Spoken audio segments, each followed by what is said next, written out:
Hello everyone, welcome to Delicious Recipes. ഇന്ന് നല്ലൊരു പടവലങ്ങ റെസിപ്പിയുമായിട്ടാണ് ഞാൻ വന്നിരിക്കുന്നത്. ഇതിൽ ഒട്ടും തന്നെ എണ്ണ ചേർക്കുന്നില്ല. അതുപോലെ തന്നെ മഞ്ഞൾപ്പൊടി ഒന്നും ചേർക്കാതെയാണ് ഈ ഒരു തോരൻ തയ്യാറാക്കിയിട്ടുള്ളത്. അപ്പോൾ ഇന്നത്തെ നമ്മുടെ പടവലങ്ങ റെസിപ്പിക്ക് വേണ്ടിയിട്ട് ഇത്രയും പടവലങ്ങയാണ് ഞാൻ എടുത്തിട്ടുള്ളത്. ഇനി ഇത് നന്നായിട്ടൊന്ന് ക്ലീൻ ചെയ്തെടുക്കണം. ഇതുപോലെ കത്തി ഉപയോഗിച്ചിട്ട് ഒന്ന് ക്ലീൻ ചെയ്തെടുത്താൽ മതിയാകും. അതിനുശേഷം ഇതിനുള്ളിലെ കുരുവൊക്കെ നന്നായിട്ട് മാറ്റിയ ശേഷം നല്ലതുപോലെ കഴുകിയെടുക്കണം. ഞാനിപ്പോൾ എടുത്തു വെച്ചിരുന്ന എല്ലാ പടവലവും കട്ട് ചെയ്തെടുത്തിട്ടുണ്ട്. കുറച്ച് നീളത്തിൽ കനം കുറച്ചിട്ടാണ് ഇത് കട്ട് ചെയ്തിട്ടുള്ളത്. അപ്പോൾ ഇനി എങ്ങനെയാണിത് തയ്യാറാക്കുന്നതെന്ന് നോക്കാം. ഒരു കടായിൽ കട്ട് ചെയ്ത് വെച്ചിരുന്ന എല്ലാ പടവലവും നമുക്ക് ഇട്ട് കൊടുക്കാം. ഇനി ഇതിലേക്ക് ഒരു വലിയ സവാളയുടെ പകുതിയാണ് ഞാൻ ചേർക്കുന്നത്.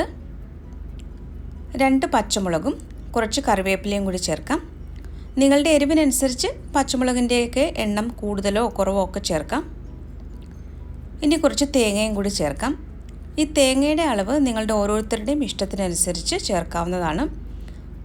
ഞാനിപ്പോൾ 5 ടേബിൾ സ്പൂൺ നിറയെ തേങ്ങ ചേർത്തിട്ടുണ്ട്. ഇനി ഇത് കൈ ഉപയോഗിച്ചിട്ട് നന്നായിട്ടൊന്ന് തിരുമ്മി യോജിപ്പിച്ചെടുക്കണം.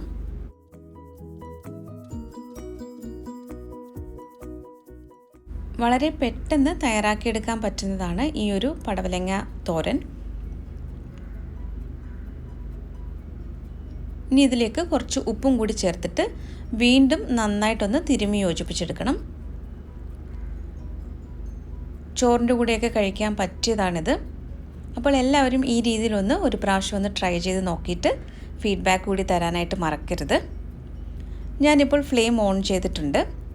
ഇനി ഇത് നമുക്കൊന്ന് അടച്ച് വെച്ചിട്ട് വേവിച്ചെടുക്കാം. ചെറിയ തീയിലാണ് ഇതിപ്പോൾ വേവിച്ചെടുക്കുന്നത്. നമുക്കിതൊന്ന് തുറന്ന് നോക്കാം. നന്നായിട്ട് ഇതൊന്ന് ഇളക്കി കൊടുക്കാം.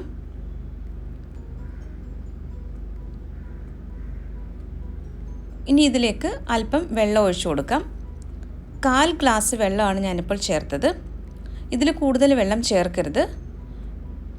ഇനി വീണ്ടും ഇതൊന്ന് അടച്ചു വെച്ചിട്ട് വേവിച്ചെടുക്കാം. ചെറിയ തീയിലാണ് ഇതിപ്പോൾ വെച്ചിരിക്കുന്നത്. നമുക്കൊന്ന് തുറന്ന് നോക്കാം.